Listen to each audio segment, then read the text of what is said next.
But your study looked at 33 years of statistics. Tell me about your methodology, because it's coming under assault. Right. Well, there have been a lot of studies that have been done on illegal immigrants and crime. The problem has been the data with those have relied either on survey data, which is pretty problematic if you're going to be asking somebody whether they're here illegally and whether they have a past criminal history, or they've mixed together pretty much completely both legal and illegal immigrants. And I believe the data for Arizona shows that illegal immigrants are much more likely to commit crime, but legal immigrants tend to be very law-abiding. And if you mix the two together, you're going to miss a lot of that difference. The nice thing about Arizona's data is that they've done by far the best job that I've seen in terms of separating out those different groups. And what you find Professor, is that, as you mentioned, that they're much more likely to commit crime.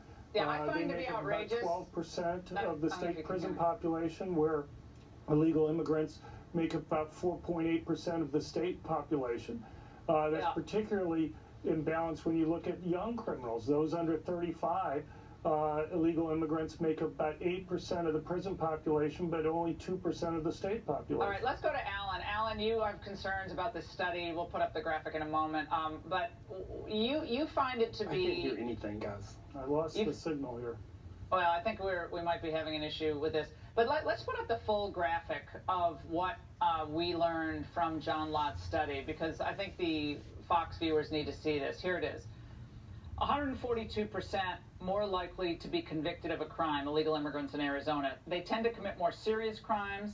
They serve 10.5% longer sentences, more likely to be classified as dangerous, 45% more likely to be gang members than U.S. citizens.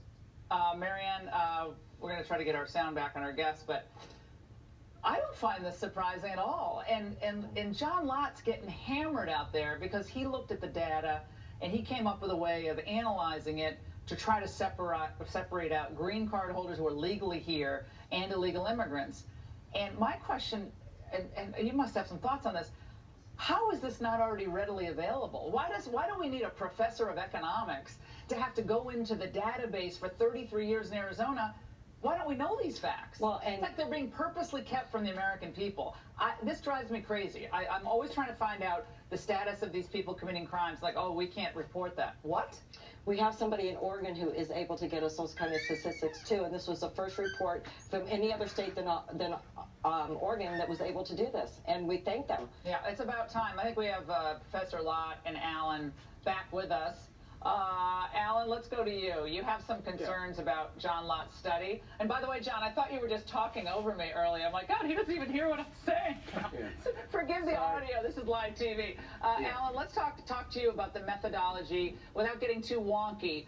He paints a picture of illegal immigrants more likely to commit violent crime, more likely to be incarcerated for these crimes, murder, manslaughter, first degree, second degree.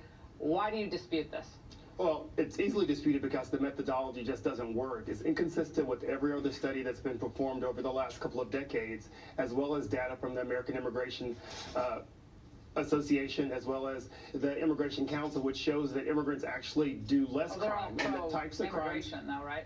Well, those groups are all pro-immigration. Well, I don't think they're necessarily pro-immigration, they're pro-American, but also Cato Institute has also gone after the site for sort of saying that there's statistical data information. So, I mean, it's not... You got to be kidding me. Alan, you got to do better than Cato. Cato is notoriously open borders. I mean, they dine out on China trade and open borders, okay? Well, we're not talking about just... taxes, they're terrible on the other two issues. We're not talking about just open borders, we're talking about actual information here. And John, there's no way for John to actually have the data to show who was an undocumented and who was a legal immigrant. His data is really skewed information from over a large time period, which just dumps Americans, naturalized citizens, as well as people who were here on a green card, who were in these removal proceedings, which make the numbers hyper.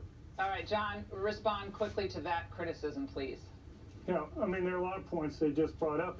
What I was trying to say earlier is that there are a lot of studies that have been done, but the problem is that those studies completely mix together legal and illegal immigrants, or they do surveys.